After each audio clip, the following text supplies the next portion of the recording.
Bom, vamos passar de imediato agora para o Alexandre Petri, que vai nos brindar, então, com a política de investimento direto no Brasil, a internacionalização da economia brasileira. Por favor. Ok, obrigado, boa tarde. A Luiz não deveria ter deixado o Marcos falar assim, sem controle, que ele, se tu não corta ele vai embora. Mas, bom, agora eu vou falar, eu represento a unidade de atração de investimentos da Apex Brasil, que é uma unidade mais recente, né, dentro da Apex, que foi criada enquanto nós carregamos o PowerPoint. Ela foi criada em 2003, já funcionava anteriormente dentro da estrutura do SEBRAE, né, já com o nome fantasia Apex Brasil, desde 97, e que ela, no início, basicamente, ela trabalhava com a promoção de exportação de micro e pequenas empresas. Ao longo do tempo, ela foi evoluindo, né? Em 2003, nós fomos criados como uma instituição formal dentro da estrutura do MDIC. Então, hoje, nós temos um contrato de gestão com o MDIC, o qual nós implementamos aí muitas das políticas voltadas para a promoção de exportações. E também, mais recentemente, para a parte de internacionalização de empresas brasileiras, é uma coordenação que foi criada há cerca de 2 anos, e a parte de atração de investimento, que nós já trabalhamos há cerca de 7 anos.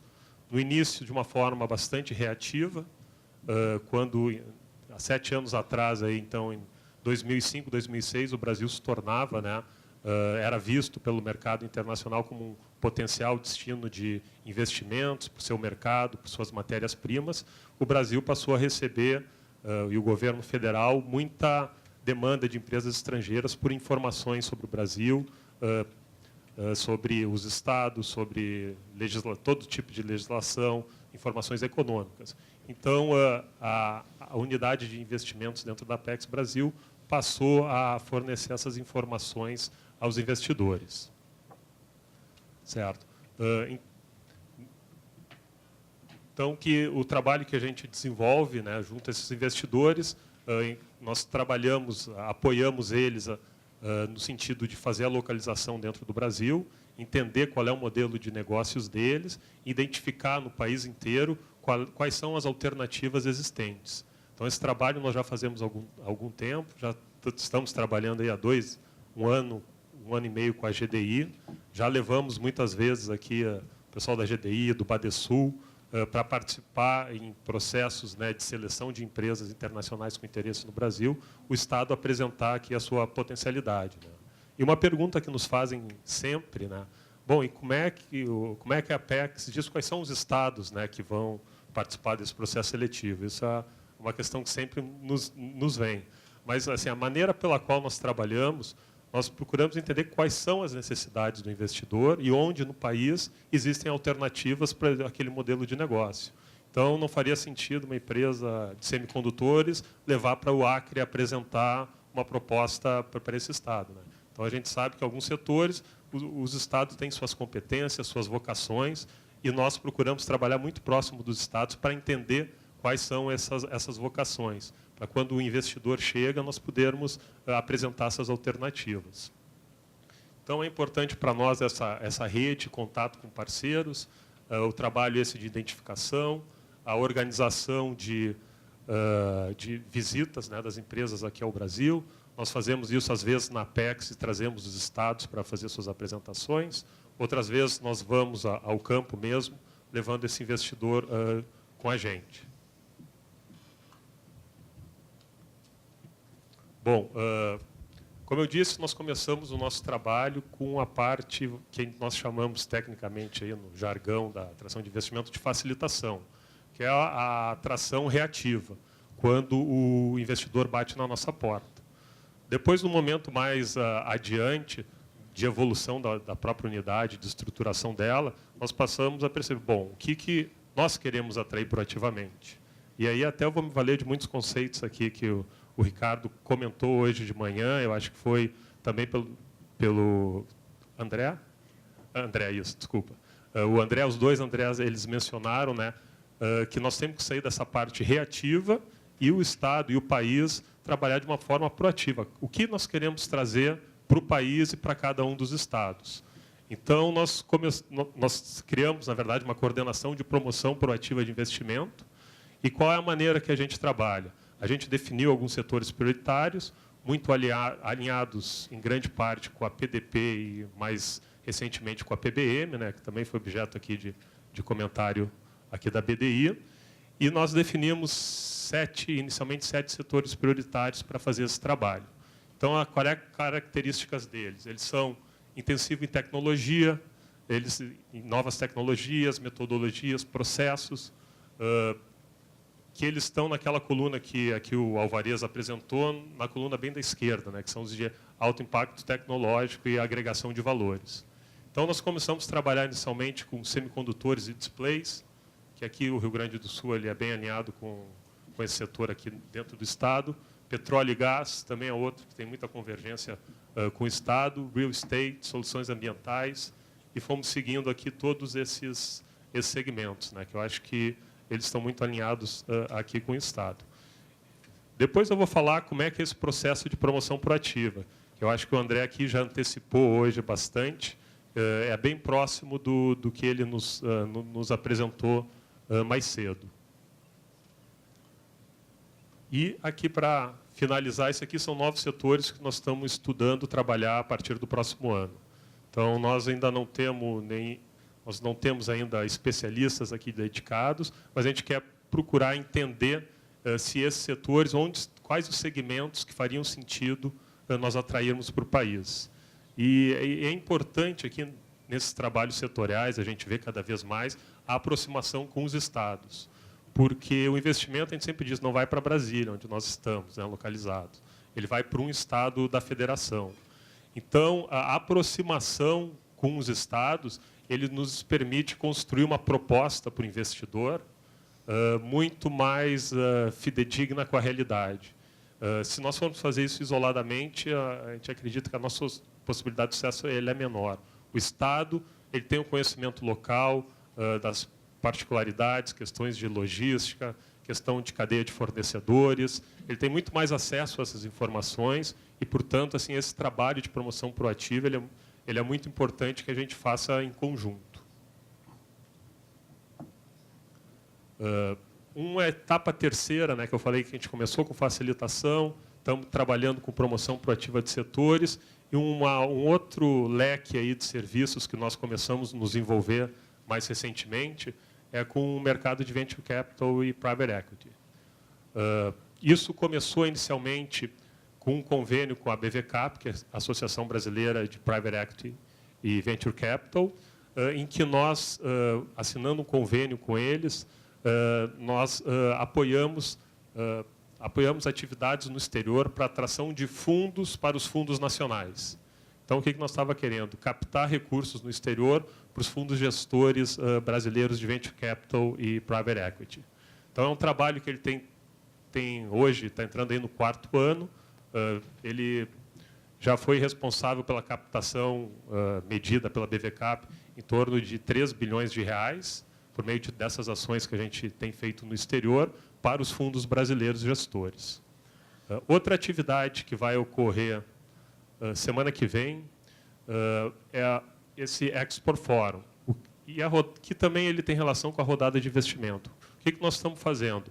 Por demanda das empresas que participam dos nossos projetos setoriais, uma das grandes dificuldades que essas empresas, principalmente as médias e pequenas, têm é levantar capital.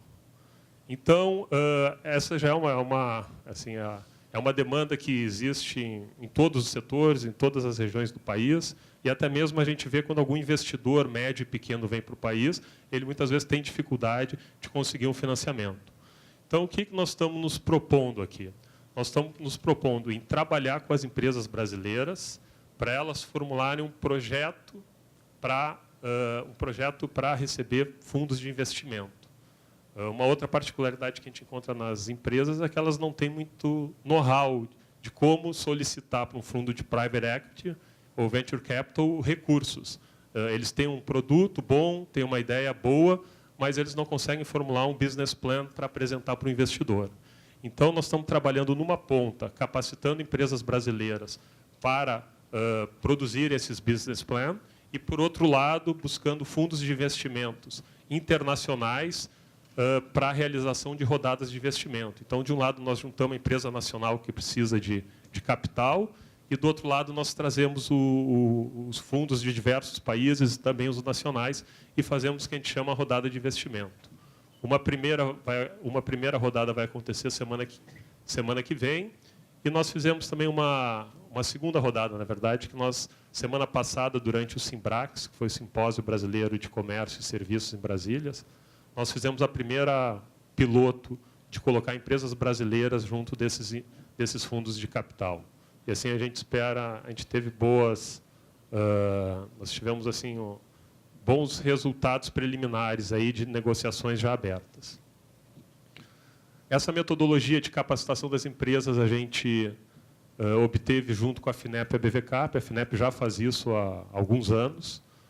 Ela prepara empresas brasileiras para apresentarem projetos, né, para atração de fundos, tanto para a FINEP como para a Venture Capital. Então, nós trabalhamos com eles para absorver essa metodologia e poder aplicar a outras empresas nacionais. E aqui, no final, nós temos o projeto Startup Brasil, que também foi lançado semana passada. Ele vai trabalhar com empresas que não são empresas ainda, né? São startups, na verdade. São ideias, pessoal que está na universidade, que está em incubadora, que tem um bom projeto e que precisa ter um investidor, né? Um investidor de semente, um investidor angel, né? Normalmente. Então, o que nós vamos fazer? Nós vamos preparar essa startup também para apresentar um projeto de investimento para a realização do seu negócio para fundos de Venture Capital e Private Equity do Brasil e do exterior. Então, assim, isso aqui acho que é uma novidade, acho que a gente nunca tinha conversado com a GDI sobre SDPI, sobre esse tipo de atividade, que nós iniciamos esse ano com bastante força e devemos seguir nos próximos anos. Então, talvez seja uma outra área de interação que nós possamos ter. E, por fim, esse Grupo Invest em Brasil, ele é um grupo que nós pretendemos lançar no ano que vem para reunir e coordenar um pouquinho melhor as atividades de atração de investimento no país todo. Ele tem alguns pilares. Os principais, eu diria, ele tem uma parte de capacitação. Então, nós queremos transferir um pouco da metodologia que a Apex aplica. E eu vou dizer assim, qual é o valor da metodologia que a Apex aplica, né? Sendo também uma entidade recente. Há 3 anos atrás, nós contratamos o Banco Mundial, por meio do IFC, para uma consultoria para melhores práticas de atração de investimento. O IFC ele já trabalha há 10, 20 anos com agências de atração de investimento em todo o mundo. Tem mais de 130 projetos, e eles, na verdade, transferiram essa metodologia e melhores práticas para a Apex Brasil. E a nossa ideia é compartilhar com os estados, onde haja uma estrutura para receber essa metodologia, esses conhecimentos. E também não ficar só nisso. Talvez trabalhar daí no caso por caso, em análise com estados, em alguma ação proativa em algum setor específico negociado com os estados no Brasil. Então, talvez, até vou propor aqui uma provocação depois, o setor aqui oceânico naval, que está alinhado com as nossas prioridades, talvez possa ser uma ação que a Apex desenvolva junto com o Estado para atração de investimento. Aqui eu coloquei brevemente o calendário de eventos da Apex Brasil, mas depois a gente pode passar isso vocês podem ler e passar com mais detalhes, mas ele é composto por alguns eventos imagens e depois por eventos específicos setoriais. Então, é esse aqui que é o nosso desejo lá na unidade de investimento, trabalhar, está aqui embaixo, Missão Outreach Naval Rio Grande do Sul, desenvolver algum tipo de projeto com vocês para atrair investimentos. Aqui eu vou pular, que é uma parte teórica, sobre a atração de investimento, por que é importante, acho que de manhã já foi visto, já foi dado aí pelos economistas, melhor do que eu. Eu vou só me ater aqui mais nesse slide, que esse aqui é o nosso ciclo que a gente chama de ciclo de atração de investimento. Então, todas essas caixinhas são serviços que uma entidade de promoção de investimento, uma agência, deveria fornecer. ele começa com pode começar aqui com a construção da imagem. Na verdade, aqui eu diria que facilitação viria depois, que é a promoção reativa, né, quando o investidor vem bater na nossa porta. E aqui é muito importante ter informação qualificada. Essa é uma dificuldade que nós temos na Apex, os estados têm, todos os estados têm, em fornecer informação atualizada e qualificada para os investidores. Depois tem uma pirâmide que eu vou mostrar, que é uma pirâmide, o paradigma do investimento segundo o Banco Mundial. A parte de informação é a base da pirâmide. Sem informação, assim, não tem como fazer. O Marcos vai gostar. O Marcos gosta disso, né? Tem que ter informação, né, Marcos? Depois, essa caixinha que a gente chama de outreach é o que a gente chama de promoção proativa. Explicando bem rapidamente, como é que ela começa? Ela começa um estado definindo seus setores prioritários, quais eles têm vocação, qual ele tem potencial, ele pode vir a ser competitivo. Acho que esse dever de casa aqui o Estado já fez, né? Fez a política industrial, definiu vários setores, né? Preferenciais, prioritários, né? Eu dei uma lidinha neles. Então, esse é o primeiro passo. Depois, dentro daquele setor, identificar na cadeia quais são os elos que nós não temos aqui, mas que seriam possíveis de ser desenvolvidos no Estado, né? Porque tem elos que não existem hoje, mas talvez haja condições de desenvolver com a indústria nacional, com a universidade, enfim. Mas identificar, não, esse nós teríamos muita dificuldade, demoraria muito tempo para nós desenvolvermos. Daí, identificar esses segmentos, colocar todas as razões por que aquele segmento seria competitivo no Estado. Então, olha, nós temos mão de obra aqui qualificada para esse tipo de segmento. Nós temos uma cadeia de fornecedores. A logística é boa. Nós temos alguns incentivos. E montar o que a gente chama de proposta de valor. Tendo essa proposta de valor, a gente vai para outra etapa aqui que o André também comentou. Identificar no exterior quais são as empresas que detêm aquela tecnologia que podem vir aqui suprir esse gargalo. Então, você leva a proposta de valor e você vai numa ação que a gente chama mira laser. Então, assim, tu sabe que tu vai para apresentar uma proposta de valor para a empresa A, B, C, D, E, F. Você não vai fazer um seminário, você não vai fazer uma feira, que o objetivo é você atrair aquela empresa. Então, é isso que a gente chama do conceito de outreach. E assim, a experiência tem mostrado para nós que ele dá muito mais resultado do que uma ação de imagem mais genérica, que você faz uma proposta mais geral do setor ou do Estado. Então, aqui, na verdade, tem muito mais trabalho antes, né? Aqui é uma trabalheira antes para preparar a proposta de valor, identificar as empresas, conseguir falar com uma pessoa que possa decidir pela empresa. São vários desafios, mas quando você senta frente a frente com esse investidor, a possibilidade de sucesso ele é muito mais alta. Então, isso aqui a gente põe sempre uma estrelinha, né? No que a gente deve fazer, assim, como das caixinhas principais. A parte de servicing é a parte que a gente entende quando o investidor decide se instalar aqui, até a efetiva operação, você tem que ajudar ele no processo todo, porque ele vai enfrentar um monte de dificuldade. A licença ambiental não vai sair, vai ficar lá presa. Enfim, a gente sabe aqui como é que funciona a nossa burocracia. Ele vai enfrentar dificuldades e uma agência tem que estar junto dele para tentar resolver problema a problema até essa operação. Outra caixinha importante, que daí eu vou citar o Ronaldo Kunz, que ele falou que uma coisa importante seria trabalhar com as empresas que já estão aqui no Brasil, no Rio Grande do Sul. Essas empresas, muitas delas grandes, elas têm um poder de atrair fornecedores da cadeia para frente e para trás. E além do fato de você querer que ele nunca saia daqui. Então, o Aftercare traduz um pouquinho do que o Roberto falou. É você ter uma política de trabalhar com as empresas que estão estabelecidas aqui no Estado, para que elas se mantenham aqui, para que elas expandam, mas, mais importante, para que a cadeia ao redor dela também possa crescer e ser objeto de atração de investimento para esses outros elos da cadeia. Então, assim, o Aftercare, o Banco Mundial ele tem algumas pesquisas, né, que mostram que as agências dão pouca importância para para esse tipo de atividade, mas ele traz um resultado maior do que investimentos greenfield, muitas vezes. Então, e custa menos do que fazer o processo todo de outreach, de facilitação. Então, assim, é importante a gente não esquecer de trabalhar com as empresas que já estão aqui no Estado.